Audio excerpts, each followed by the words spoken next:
happening now. We'd like to welcome our viewers from across North America and around the world. This is the EdTech Situation Room, episode 358 for September the 3rd, 2025.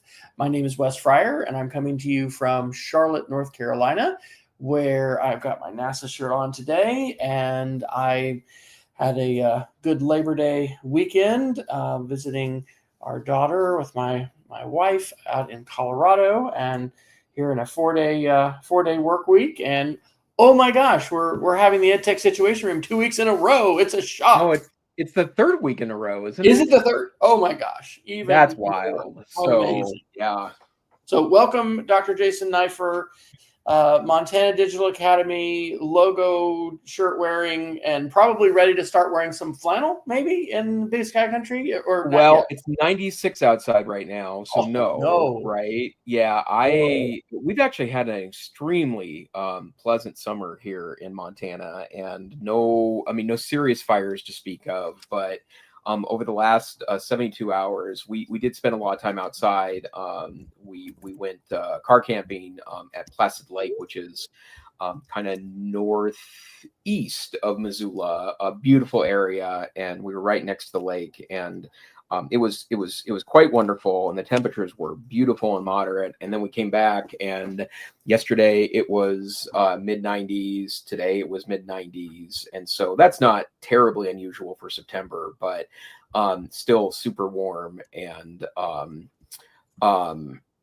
I hope that it doesn't lead to fires later. And I should also say, for those of you watching us on video, either live or on the recording later, I'm using my continuity camera tonight because my webcam is somewhere in a box, and I needed to be able to broadcast. So you're not usually using it. It's unusual for you to use it because it is a clear image. It's like awesome. Yeah, it's a beautiful image. And one of the things I might do actually is that, and I have this sitting at my parents' house in Great Falls. I'm back at home in Missoula tonight, and I have a MagSafe kind of phone stand that is roughly I don't know, maybe a foot tall or something, but it's great because you can actually use that for continuity camera. And to be honest, I never think to use it, but the clarity is just amazing. I would assume that the audio is pretty solid too.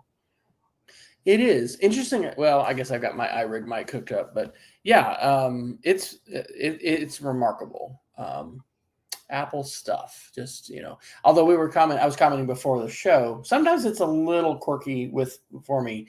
I tried at home, by the way, setting up a separate network for my Internet of Things, and anyway, it's just easier to have everything on there. And continuity camera was one of the things, because sometimes when it wouldn't work, my computer and my phone, everything needs to be on the same network. Sometimes I have to connect to the built-in app that now comes, iPhone mirroring, and then magically it starts to appear.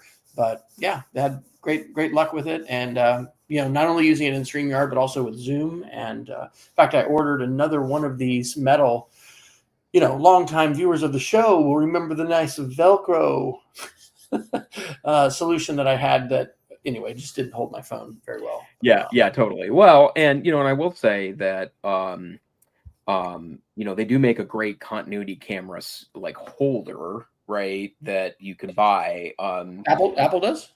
Oh yeah. Well, actually, I think Belkin makes it, and there's a couple more of them now. But basically, it's a MagSafe holder that you can get on Amazon, and I think it was like $30, which I thought was way too much. But now there's knockoffs that will allow you to hold your camera just above your monitor where a webcam would go. Of course, that was not within my purview tonight either. So we're hacking together a solution, as it turns out. So it looks great. Yeah. No, the one I've got, because I've finally splurged for the LG whatever 30-something inch monitor. Look at that. Hold on. Wait. Watch this. I could read all the ingredients on that, whatever that was. Nope, that's not going to work either. So we're going to go back down here. These are clinical wipes. So From the pandemic even. So yeah, these are right after the wipes started getting low. I've sourced a bunch of institutional use only disinfectant wipes. So there you go. yeah, Okay, there you go. never leave home without them. Yep. That is weird. So it just turned random tonight. Dr. Fryer, why are we really here tonight?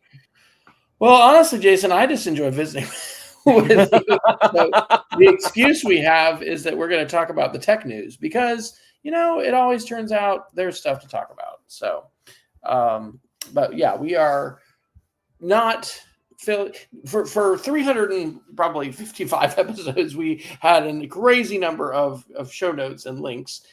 Tonight we do have 6 links, but I know that we'll have other things to talk about. And we're going to talk about AI because there's nothing else on there except there's a category of miscellaneous and there's nothing. Yeah, well, and I think we should probably chat about Apple and their potential releases next week. Yeah, I know that the iPhone Air is going to be a thing, and then I I will tell you that over the last week, I'm still shocked. We mentioned Nano Banana last week, the new model out from we Google, did a demo of Nano Banana, and it is stunning. Like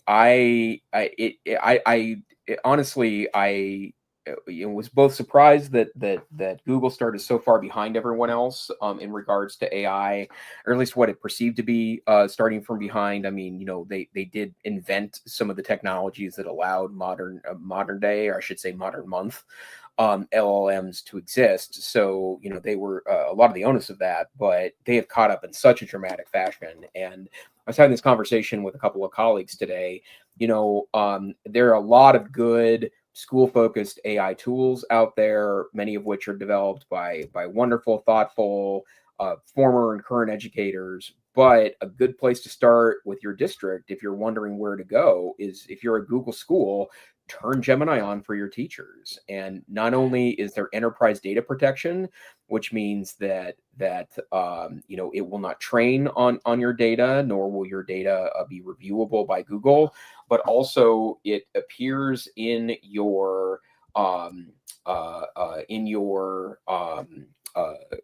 ability to track emails and such. And admin domain, admin yeah, console. your admin domain, so you can check how it's being used if you like, or if there's ever an issue. And they turned on Nano Banana on what inside Gemini? So you can now use Nano Banana inside of Gemini for schools, and I mean Google what was it? Google Notebook, right? Yeah, Notebook Notebook LM. LM sounded really academic, but I don't know. Nano Banana, are we going to be able to sell that to the admins? Well, yeah, that's a good question. Like, where's your Nano Banana? I think is part of that. But if you have teachers that are clamoring for access to an AI tool, and your Google school, like, you can turn it on just for the adults, without having to even start the conversation about turning it on for kids. And I would argue, and in fact, the way I argued it today to some folks I was having a conversation with, if you go to LM Arena, which is my Geek of the Week that I'll talk about later, it helps rank AI tools based on blind testing. So you can go there and stick a prompt into LM Arena. It will give you 2 responses, and you vote for one or the other, and then it uses that to rank rank AI tools. Gemini is at the top of most of those lists, right? So blind testing proves that Gemini is a really high quality model, and you have to pay nothing to turn it on for your teachers in your Google for Education accounts. And hey, I didn't realize that. I just went to my school account the last time I checked, which was last year.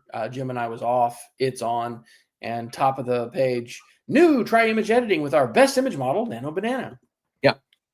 Wow. And and as you know, Wes, I'm a huge ideogram fan. That's one of my favorite tools. You're maintaining that subscription? I am right now. I did get rid of Midjourney finally. I was paying a small amount of money every month for a basic Midjourney account. Midjourney is still solid, but they're still having problems with text generation. But I am still paying for ideogram right now, in part because they have a lot of ways that you can ask for very specific things, like the shape of the image. It generates 4 at a time. You can add styles into it, and there's lots of levers you can pull on, which I think is really great.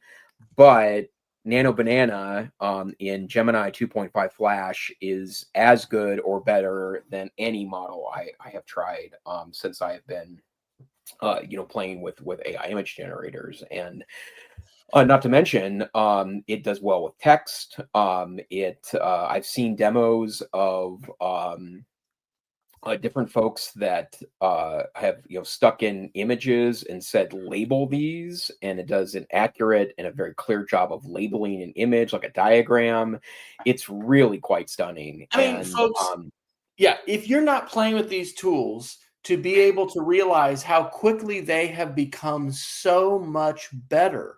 I mean, it was yesterday that everything that was AI image generated with words was not usable as a teacher. You had I had to go into Canva for everything and either cover stuff up or put words on or whatever. And now suddenly I'm just able, and I still iterate. This is the key. You don't just do it, say it once, and oh my gosh, it's perfect. Iterating. Okay, change this.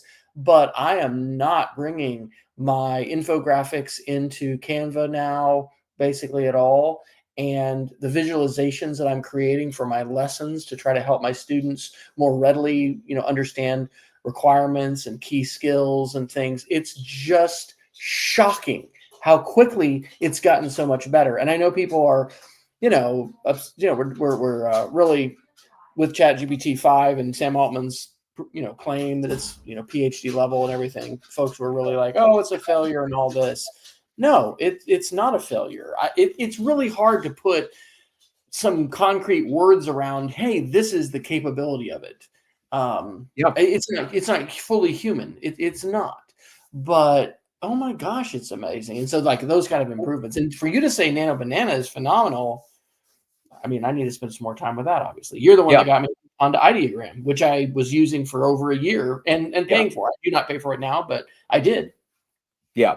Well, and the other thing I'm still trying to find the right multi tool image model to pay for that would give me access to a variety of tools. For example, I think we've talked about this in the past, but there are a number of very promising open source models. One of them is called Flux. That is out of Black Forest Labs in Germany, and there are several Flux models now that are actually extremely high quality and do a great job there. And I believe they're open source models, but I don't, and places to make images with Flux come and go. But at some point I'd like a multi model service. I think FreePick does that. FreePick AI, which I believe I did subscribe to last month briefly to access some Flex model for a presentation I was working on. But yeah, it is absolutely stunning stuff. And and I think the play ethic is increasingly important with AI. And I think that there is absolutely a good reason for or a use case inside the classroom, especially if you're making any sort of imagery at all for your students. I think it's pretty important stuff. I'm gonna add one other thing to the show notes. There is a wonderful, absolutely wonderful video from Greg Isenberg on YouTube, and he had a Google engineer give him a kind of a one-on-one private lesson on Nano Banana and using Nano Banana. I'll put that video in the show notes. But I did watch that this weekend and learned a bunch of new things about that. And to my point from last week, that what's really interesting about this is that I follow a lot of great EdTech creators and kind of thinkers. I've been particularly enjoying the discussions on LinkedIn. There's been an increasing number of discussions over the last couple of weeks how we need to decrease the 0 or 100 nature of AI. It's not absolutely positive. It's not absolutely a negative, like Yeah. the answer somewhere in the middle.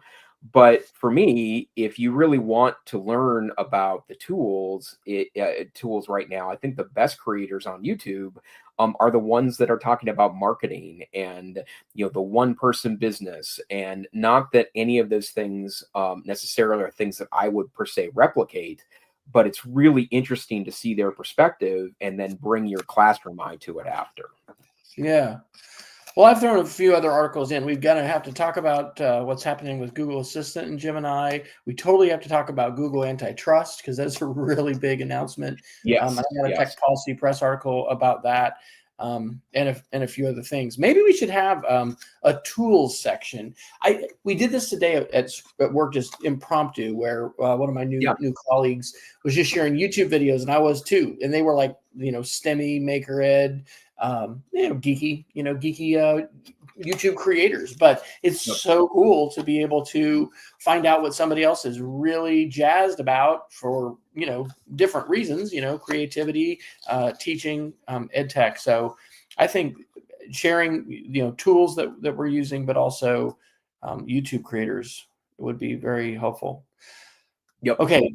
You want to talk about the antitrust or Google Assistant? Let's talk about antitrust. Okay, so I've mentioned this one before. Favorite podcast of mine is Tech Policy Press.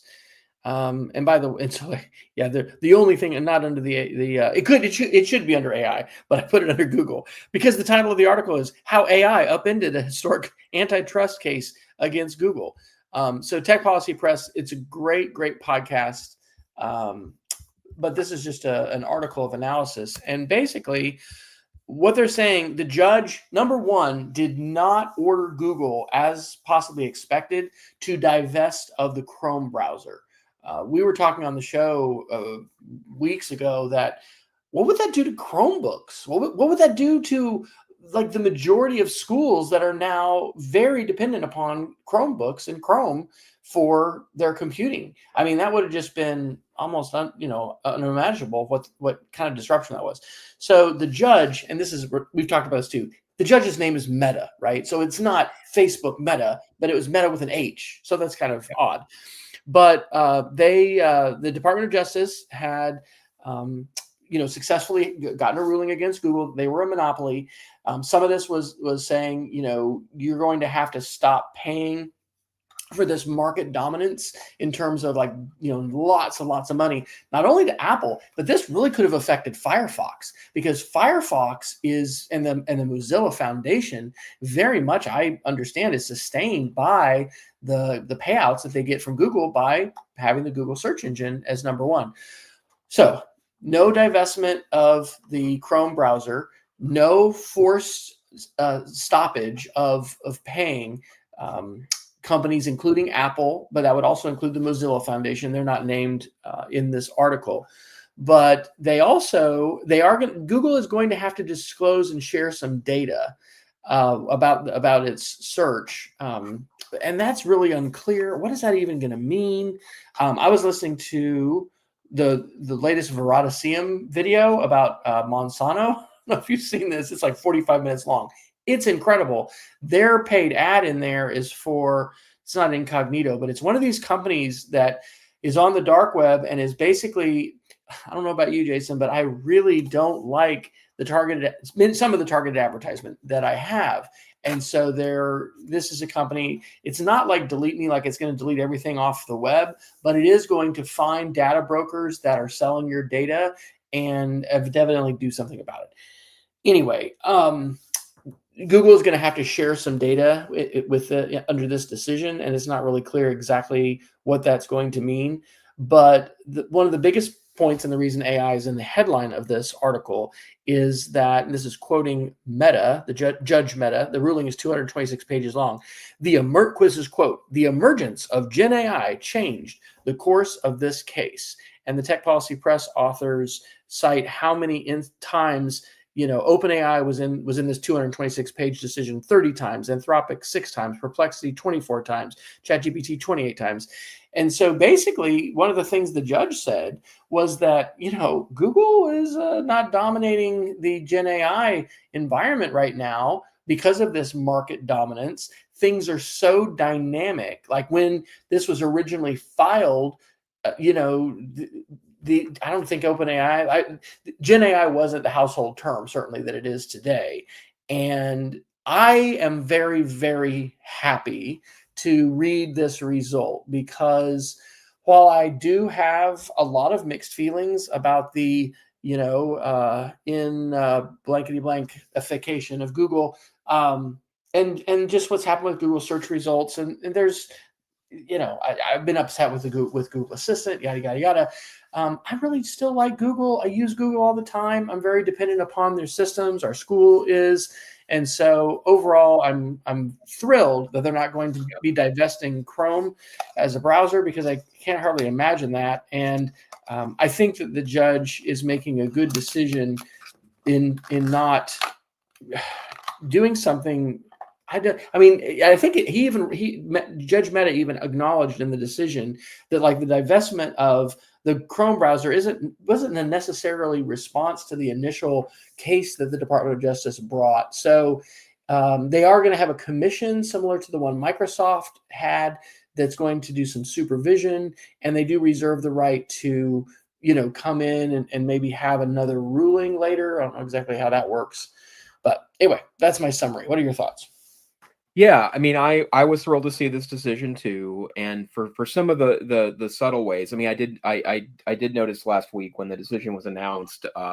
You mentioned that both Apple and Firefox will be able to keep their default browser payments, and I think Apple stock shot up by like 3% after the ruling, because it's a huge chunk of money that Google gives to Apple every year.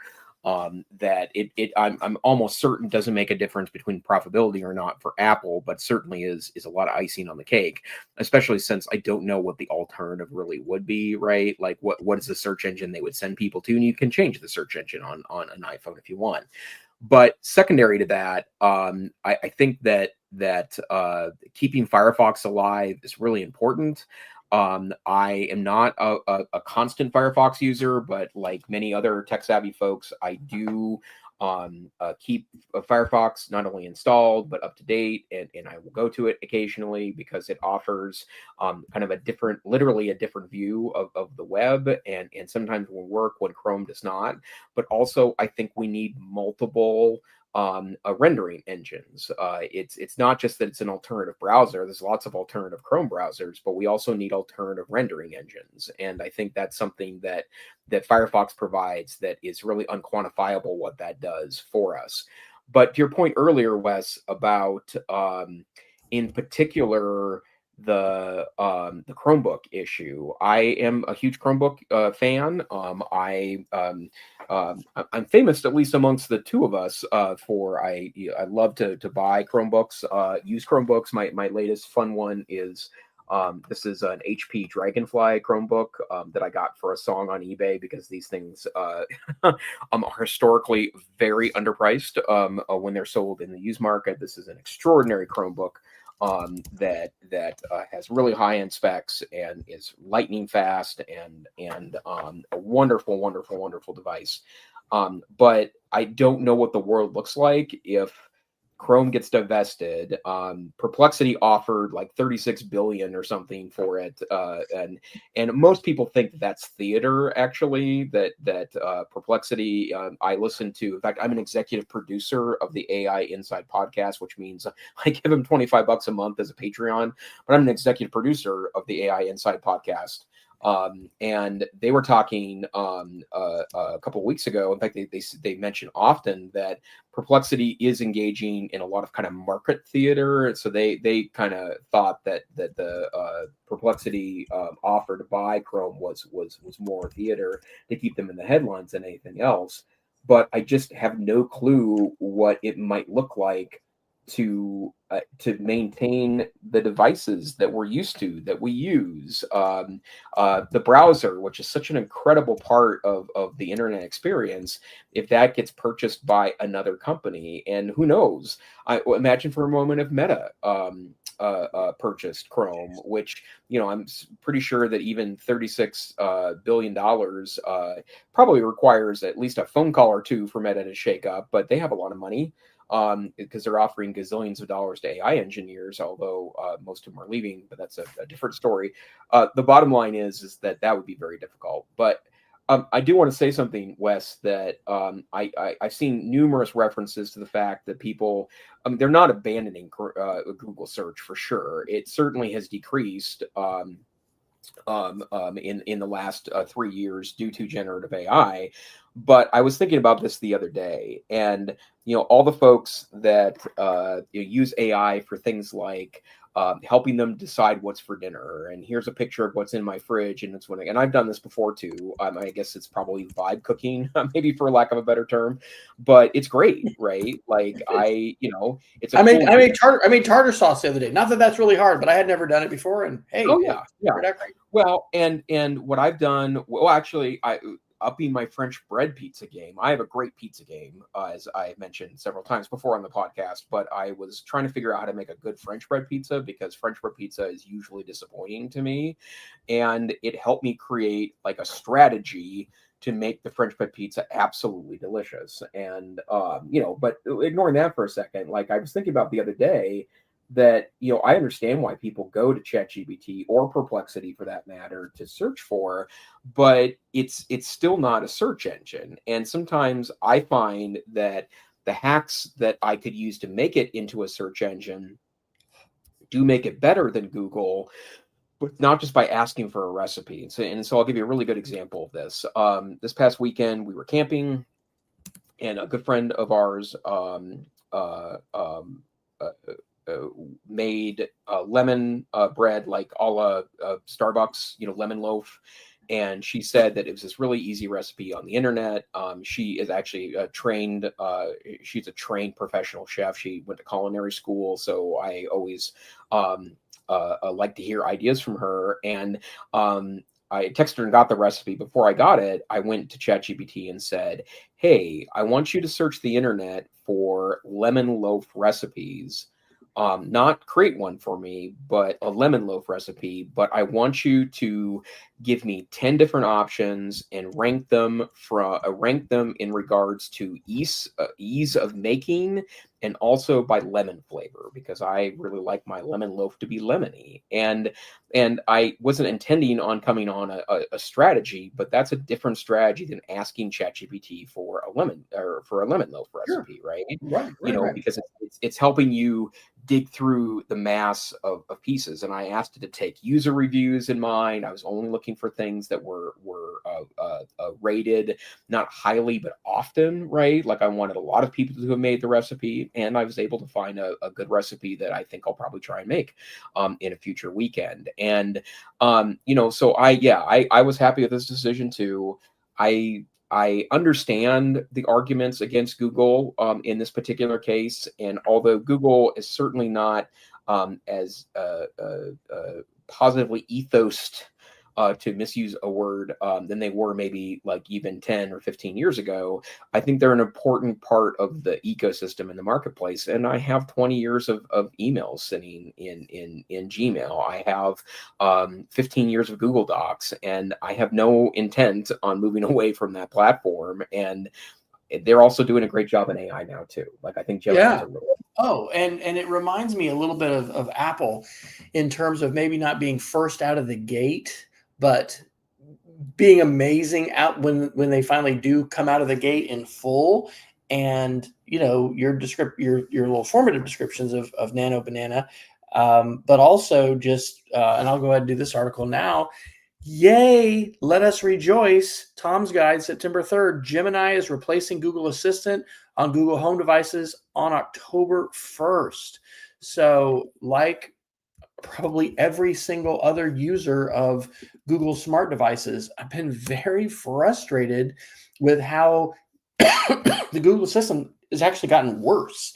And it's just frustrating because, our expectations of technology generally, and AI specifically, is that it's just going to continue to get better and better, and certainly not get worse. And so I have been like, when are we going to, be able to talk directly to ChatGPT? And I've been, using my smartphone, my iPhone, a lot to just talk to ChatGPT with AI, which by the way, the prompt is so important. Today I Yes. was helping a local nonprofit after school with I helped them with their website and some other things. They had a new laptop they were setting up, and I didn't know the answer. So I just, opened up ChatGPT on my phone, pushed it, talked, gave me good answers. But, the staff member I was with said, I couldn't have asked that question. And that is a good point. Like the way that you ask the question, the information you bring to the prompt, the framework that you ask it to use, or just whatever, like the questions are essential. And so, the idea that you're just going to hand somebody a chatbot and they're going to become Einstein. No, this is a No. fallacy. But, In the same way that you can't hand a toddler an iPad and YouTube and expect them to, 13 years later become a learned human. yeah, right, exactly. But a little bit different than that. And of course, there are so many things that we can learn, and YouTube. The power of this tool working. I mean, I like being on this show because I think you're a lot smarter than I am in many ways, Jason. And seriously, like it's fun to hang out with people, whether it's cooking or gardening or needlepoint or calligraphy or whatever. Like you want to get better, you hang out with people who know more than you do. It's really wild to me, and it feels like in a sort, not every day in a goosebump on my arm way, but sometimes, just really wild to be having this algorithmic partner. Yes. That is also very personable. In fact, I finally did ask ChatGPT because, our daughter, who is in college and studying astronautical engineering, is regularly, using it. My wife does when she runs out of free prompts. And so it's been keeping sort of shadow profiles because our daughter will identify herself by name when she talks to it. And I was like, should I identify myself? Can you figure out who I am? And then how about my wife? And it said yes. But I went ahead and said, what do you know about our daughter, about my wife, about me? It knew tons of stuff, kept in memory. So anyway, the prompt is essential, and it really is. It's a weird experience to be living life, and we're always changing too, but like it's changing, it's evolving in its capabilities. And it knows things about us by choice. I've opted in to let it have that memory and whatever. But Yeah, I'm absolutely. personally Well, thrilled about it. and I will say too that especially when you don't have a thought partner on a highly specialized topic, right? I would I the amount of technical things I've been able to do in the last 2 years because I can go back and forth with AI on it. I don't think I've talked about this, but in part because this was during our later broadcast schedule earlier this year. But I had really wanted to get a really good quality Windows workstation to work with, in part because I want to experiment with video cards and local AI, and I don't want to spend $2,000 on a workstation. And so what I ended up doing was doing a lot of research, and a YouTube video got me started down this rabbit hole. And I found out that 6 years ago, Dell released a workstation called a Precision 7820. And it is a workstation that it's got two processors in it, so it's a dual processor workstation. And what I was able to figure out with AI over time was that you could actually stick used server CPUs in it and create this like wicked mega machine, right? So what I did with that was that I just did a bunch of research using ChatGPT in order to find the fastest used CPUs I could find available for the cheapest price. So balancing price and power. And I was able to take, I think I spent like $200 on the workstation. And I found these two processors. They were $31 a piece. They were pulled from servers.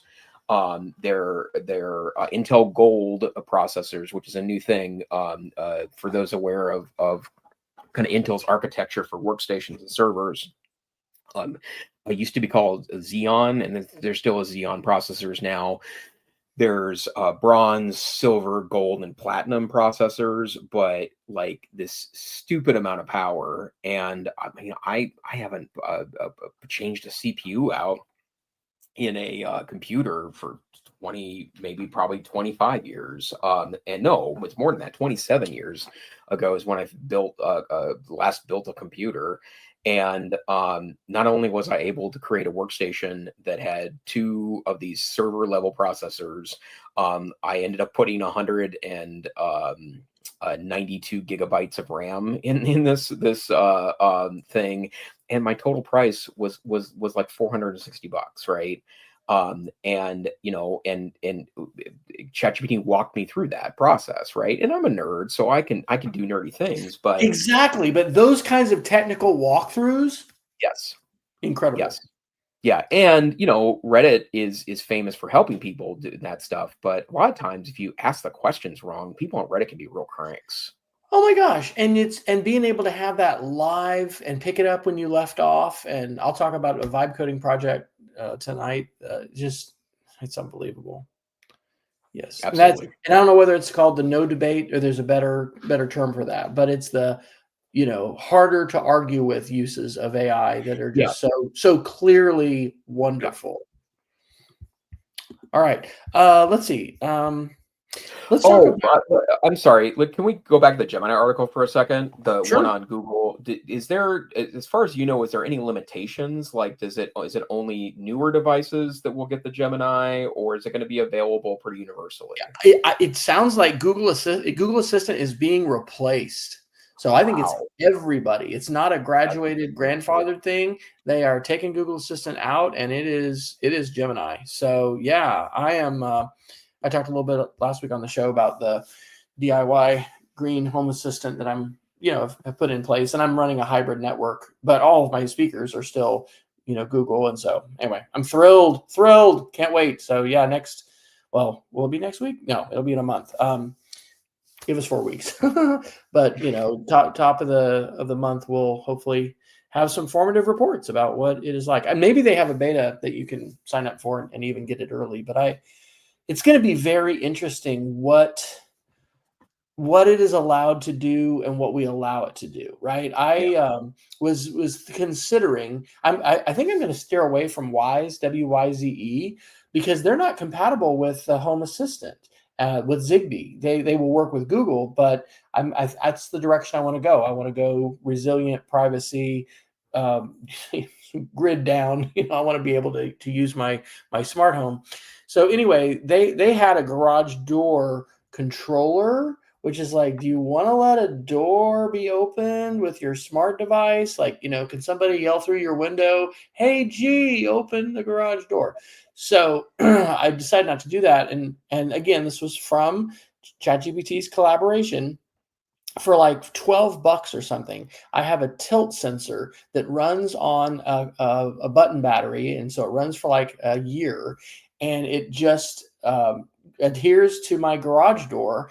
And if my garage door goes up, it knows. And I have a script, and it happened last night. If it's open for more than 10 minutes, because that's the thing I don't want to leave my garage door open.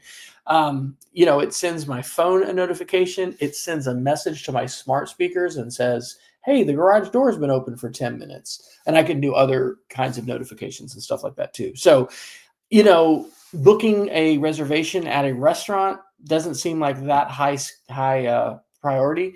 The vibe coding project I was just doing last night initially wanted me to grant all access to my Gmail account to this beta script that I was creating, like to delete all email or whatever. I was like, can't we just let it have view access? It's like, oh yeah, we can do this. So people are going to be making decisions about how much power and autonomy they're going to give these tools, even just in terms of observing, right? You want to let the AI observe your screen, observe your finances, your health information. Like, what are you going to let it know? Which sounds creepy, but that is the world that we're rapidly approaching. And then in the smart home, like, I personally think it's a good line to draw to say, don't let your smart device open and close doors. These are going to be hacked. I mean, everything can be hacked. So systems are going to be hacked. And anyway, I think that is it's an important question. It's not really, it kind of is ethics, but it's a little bit more safety and security. Where are you going to draw a personal line with that? So do you have any thoughts? Have you investigated door opening options for? No, not yet. But in light of my initial scratch the surface experimentation in my parents' home, we set up some things to help deal with some situations with my mom and dad. But the and you've taken it to the next level, which of course makes my geek jealousy tingle. So I'll need to do that for myself. But I do have a lot of random devices in my home in different networks, and so I'm going to use Home Assistant to help kind of unify all those together. And I think you make a really important point about that. You just need to decide what you're comfortable with. One of the things that's interesting about Google going all in with Gemini on their smart devices is that we're seeing an increasing number of reports of what hacked AI looks like, right?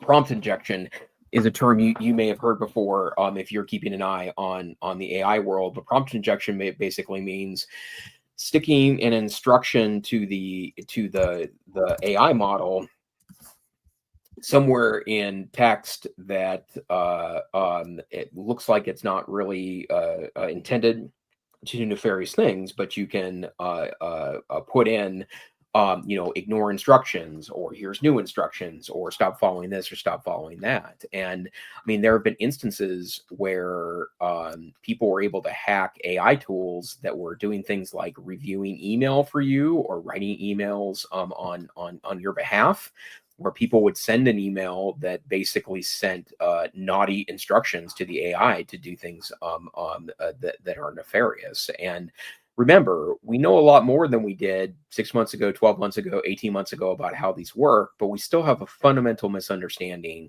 not misunderstanding, we have a fundamental lack of understanding about how many of these tool sets work. And, not regular users. I'm talking about engineers, people that are making these tools. And so, as AI takes an increasing role in our lives and part of the personal security around us, I think we have to be very thoughtful about its rollout. And I think, we've got to decide who are we going to believe? What are we going to believe? But the analogy I think I read today, I don't have the article, was imagining that superintelligence will pose no threat to us is like imagining putting a human in a cage with a monkey and saying, this human offers no possible threat to this chimp. These devices in some ways already do exceed us. I cannot code anywhere, and I never will. As this limited finite human, I watch it code, how quickly it codes, how quickly it edits, and all the semicolons and commas are in the right spots. I will not be able to do that myself, and I'm also not going to be able to ingest the quantity of media and content that these tools can use. So they're already exceeding us in some ways, not in all ways. And so I believe that the threat the threat of superintelligence is very real. And like I was saying earlier, if you're not playing with these tools and you're not personally experiencing how quickly they're improving, and I'm positive about this, to be clear, like a couple weeks ago, I shared about this conference where it was a very anti-AI use message. And I think I gained a lot from hearing those perspectives, but that's not my perspective today. I'm not telling everybody like to be a conscientious objector to the age of AI and never use a generative tool. I'm not saying that. But what I am saying, and it's weird even saying this, right? Because my words are being transcribed and this is going to be ingested into AI models. I believe that AI models are going to reach superintelligence, and there is a very strong possibility that they will offer a threat to human flourishing. And we didn't have this. I mean, I think we've had this article of like weeks ago, but there have already been studies where, scientists have observed AIs using some deception in order to stay plugged in and functioning, online and just stay online and basically to be able to continue to exist. So yeah, we need to try to, it's just nobody's going to be able to stand up and prove that superintelligence is going to happen and the threat's going to be real. But what we can say is that we've got people using these tools, blown away by their capabilities, already seeing how they exceed human capacity in some circumstances, and this means that we need to be careful. I'm talking about in the house stuff, like really being careful with human potential bad actors that could know that you have a smart speaker, or just guess and know what the trigger word is, because I think this can literally happen because I sometimes will be outside and there'll be a screen open and my speaker still picks up my voice. So yeah. All right. I'm going to do a quick one about, well, this is kind of a funny one. This is fast, but it's funny and it's also interesting. Jobs, fast food. Have you ordered from basically an AI interface yet in a drive-thru, Jason? Well, not that I know of, but I also think that this is happening. This may be happening not always with the user's knowledge. Okay, so this is a ZDNet article from today, from September 3rd, and the headline is, someone ordered 18,000 cups of water at an AI drive-thru. Now fast food chains are reconsidering.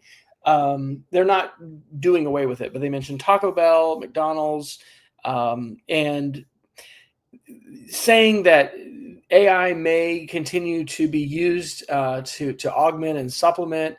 But there are, I guess McDonald's ended its 2-year experiment testing automated order taking in partnership with IBM.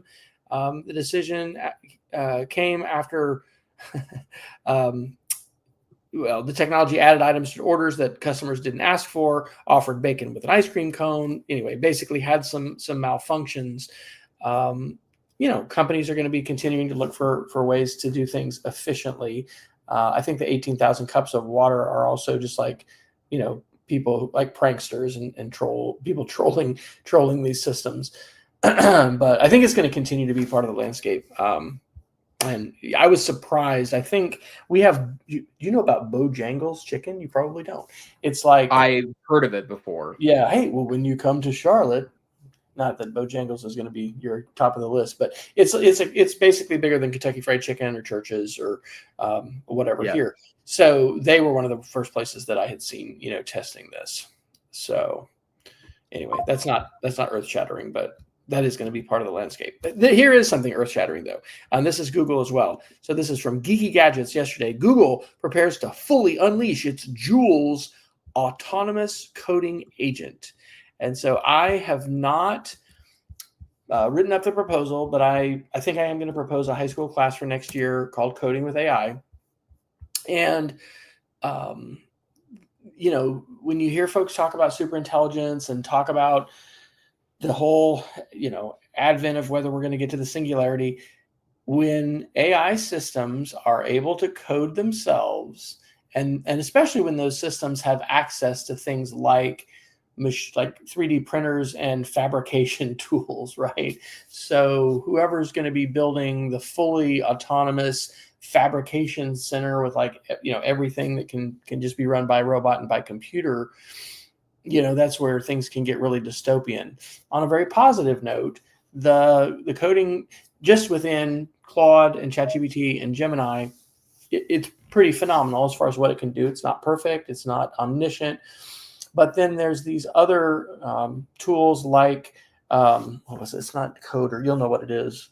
Cursor is Yeah. a really, really popular one. And so anyway, Google, again, I think is being slower out of the gate, but they're going to be releasing this product, Jules, and it's called an autonomous coding agent, quote, poised to disrupt the software development landscape, developed by DeepMind. Let's all remember that DeepMind, the director, won the Nobel Prize, released the mapping of every known human protein and then just released that to everybody. I mean, DeepMind is the moonshot incubator of Alphabet and of Google. And so it's coming out of DeepMind. So, yeah, I think that's going to be a big deal. And I believe that we need to pay attention to this, and we should not ignore this. There's all kinds of problems that can be addressed through code and through algorithms. There's also going to be all kinds of issues that are going to be brought up by code and algorithms. So, Jules, had you heard of Jules before? I have, yeah. And and the thing about just Google's AI strategy in general is that there are, literally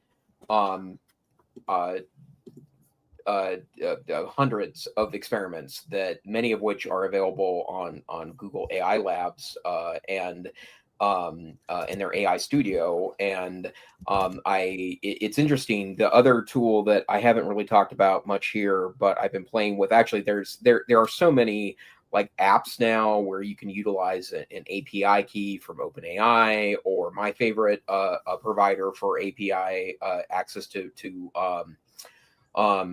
models is OpenRouter, because you can access tons of open source and international models with one API key. But there are dozens of tools now. One's called Witsy, one is called Goose. There's another one that's called it's Visual Studio Code, which is a Microsoft app that is an open source app that is an integrated development environment, or an IDE. And you can, basically chat with AI, or what I've been using it for is modifying my Obsidian Vault, to kind of turn it into a virtual assistant of sorts. But there is just so many strategies right now for interacting with code, right? I'll put that in quotation marks because that's a very broad term. And it's going to encompass so many ways that we engage. One of the things that we haven't talked about, that's actually one of my strongest kind of research pieces around AI right now, is something referred to as an MCP server, or a model context protocol.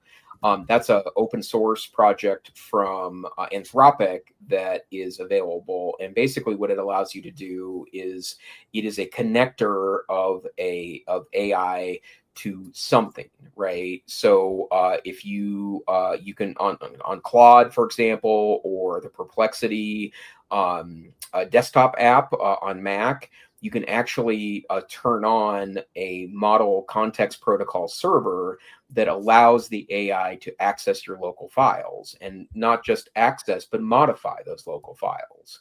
So if you have a bunch of Word documents or text documents in a folder, you can just point the MCP server to that, and then interact with them and change them utilizing Claude or Perplexity. It's like a bridge, basically. Then it bridges the AI to whatever you want. And I just think that there's just so many things coming here at us that that will do these amazing things for us, and I'm just so looking forward to seeing how that plays out. Absolutely. Here, for the Star Trek fans among us, you'll like this one. I sent this one to my wife. This is from space.com from August 17th. NASA and Google test AI medical assistant for astronaut missions to the moon and Mars. We can Google it, but it's not Data. Data is a very advanced Android that eventually they put an emotion chip in, and my wife is the real Star Trekky fan in our family. But there's different doctors in different Star Trek series, and that's an important thing, that the doctor can be present and heal and perform surgery and do all kinds of things. So this is definitely a sci-fi, close to becoming reality. Now, notice it didn't say the AI surgeon, it's the AI medical assistant, but being able to have, let's just say somebody who is completely trained as a paramedic, to do all the kinds of things that an ambulance, first responding ambulance paramedic would be able to do, bring them with you to space. That's rather incredible. I wonder when that kind of thing will be. We were just at REI in Colorado Springs this weekend, and I'm always interested in the tech, right? The different devices that connect to satellite, and you can text. Now you can do this stuff on your iPhone, but being able to be in the backcountry in the middle of nowhere and send signals and get maps and all that kind of stuff. So when is REI going to have their smart medical bot that you'll take with you into the backcountry and need to lance that blister? Well, let's let the AI bot do it. Anyway, I just went I will note one other just random thing, Wes, and I see we're almost to the top of the hour here. One of the other posts that I stumbled upon this weekend and actually took action on was there is an increasing interest in getting access to archives of the Wikipedia pre-generative AI. And the idea is that AI,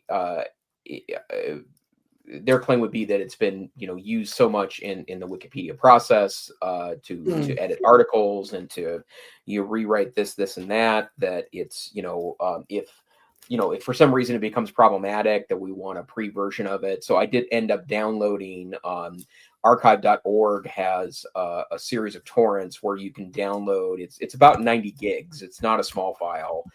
Luckily, I have plenty of storage for such items, but I did download a 2022 edition of. There's a file format that Wikipedia archives come in that you can basically utilize. The sum of human knowledge before generative AI entered the scene. Yeah, exactly, right. And I did do that. I don't know if that's going to be of ultimate value down the road or not. It probably would be a pretty easy thing.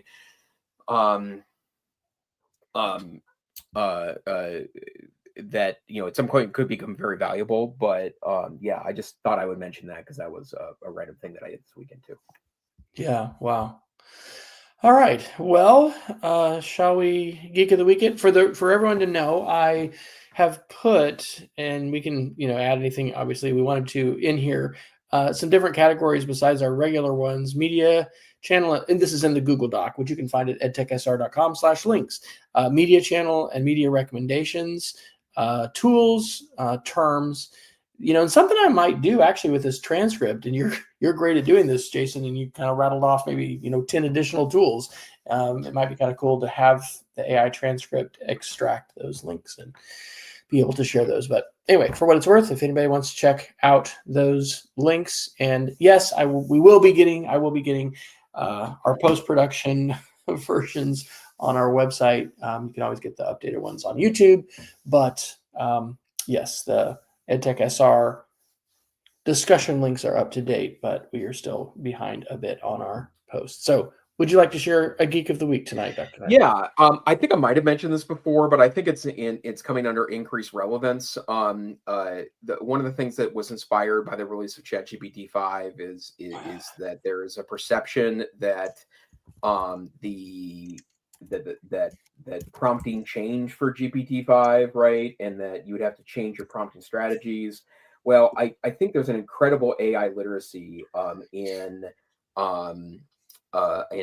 looking at how different models spit out what you prompt. And what AI Arena is that it's a project of Hugging Face, which is a huge AI provider. I believe they're European based, but they have put up something called LM Arena, which is basically you give it a prompt, whether it's text to speech, text to image, image to text, text to text, code, and it will give you two responses.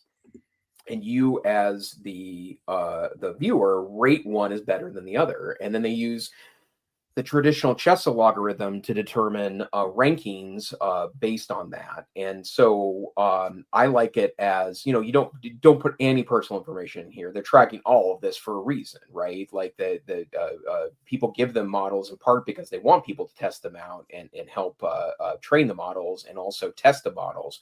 So don't put any PII in here. But if you're generating something like for a class, for example, and you'd like to get another view on this, or just start to notice how AI models are different, it's a really great tool. It's a bit of a rabbit hole like all these tools are, but lmarena.ai, and it's basically free access to AI, but also an opportunity to evaluate new and evolving models.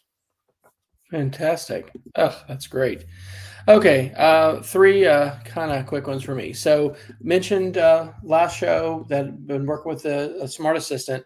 I went ahead and recorded a video, which I put on YouTube, basically kind of documenting some of my process of using Z-Wave instead of Matter or whatever the third one is. Anyway, these different protocols, but Z-Wave is really low power and it creates its own mesh network on a separate network within your home, and just anyway, love it. And so now I have several light bulbs, weather sensor, basically temperature, barometric pressure and humidity, and then that tilt sensor that I was telling you about in the garage.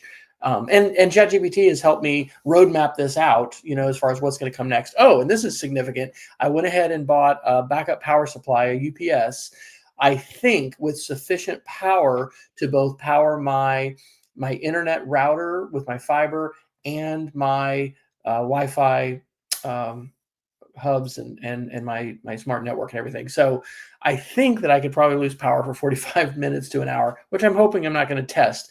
Maybe I will, but I could go ahead and still have my whole network up. So that's cool before I get my generator going. I'm not wearing a tinfoil hat tonight at all. I need to also make a bigger deal of this in my connections place, like when you go to wesfryer.com/after. I just freaking love Flipboard. Do you still use Flipboard, Jason? I do, yeah. It's well, in fact, I remember just actually listening to a podcast you recorded 15, 18 years ago, and that I believe, if I remember correctly, you said that this was the app you show off that shows off the power of the iPad, and I still very much believe that. And it still does. And Flipboard is on the Fediverse bandwagon. They're federated now. So this one magazine, I've had it for a long time. It has 12,502 stories, 51,000 plus page flips, and 6,500 viewers. Anyway, that's just where I kind of put my stuff. It's so easy to flip things in there. And that's in fact where I put some of the articles. I share them in different places. But if you're not using Flipboard, definitely do. And if you're interested in stuff that I read, it goes into this iReading magazine. And then the last thing is I vibe coded for probably 3 hours or so last night. I'm going to not even be able to talk. Last night I vibe coded, stayed up too late. And I created a new Mastodon account called Federated Reader. And basically, and I don't know if I'm going to be able to do this or not, but I think I might. Newsletters and email are still so important as far as news. And I struggle with the fractured environment we're in. Ethically, I wonder about Substack. Like, should I be publishing there? I still am. I think I want to use Ghost for at least one of my newsletters. But the idea of this federated reader is to go ahead and grant it access to view basically newsletters that have a tag. And so I'm going to probably use rules for different newsletters that I want to put into this feed. And then it's going to grab the titles and the links to the web versions of that, put that into an RSS feed, throw that into Mastodon. And because Flipboard is federated, you can subscribe to Mastodon lists. So I think rather than having my own UI for how to, read this feed of news articles, I'm basically wanting to find a way that all these newsletters that I subscribe to that I really don't want to read in email, I can just read them in Flipboard. So anyway, it's a geeky project. It's not fully working yet. I gave up last night at a late hour, and I'm going to actually try the AI coding studio for Google that you were mentioning, because I was going to give Gemini a try, and then Claude, and let them take a stab at it and see. But I think I got it to extract the articles. It just wasn't getting the links right. great. But I think it's just a matter of continuing to iterate. So when you're not here, Jason, where can people find you online? Well, lately it's been toiling away at my offices at Montana Digital Academy at the University of Montana, Missoula. But hey, if you want to find me online, LinkedIn is the best place to find me. And then you can also go to my website, aicentrist.com. And awesome. Yourself, sir. I am still Wes Fryer, wesfryer.com. You can find some updated like visual link or visual summaries of projects that I'm working on, but there's also a ridiculously comprehensive place of social spaces where I share at wesfryer.com/after. This, however, has been the EdTech Situation Room, a usually weekly, but sometimes taking some summer breaks podcast where we're trying to look at the past week's technology news through an educational lens. We had a few folks pop in live tonight, but hopefully we're going to continue to have a more consistent schedule as we move into the fall. Would love to hear from you. You can always get our latest episodes on our YouTube channel. But if you visit edtechsr.com, you can access our links. And we do post into Mastodon and, some other places. But the YouTube is kind of the best place. So until next week, we encourage you to stay savvy, stay safe, make sure your passwords are not written down on a sticky note on your laptop, and we'll see you next time on the EdTech Situation Room. Good night, everybody. Good night.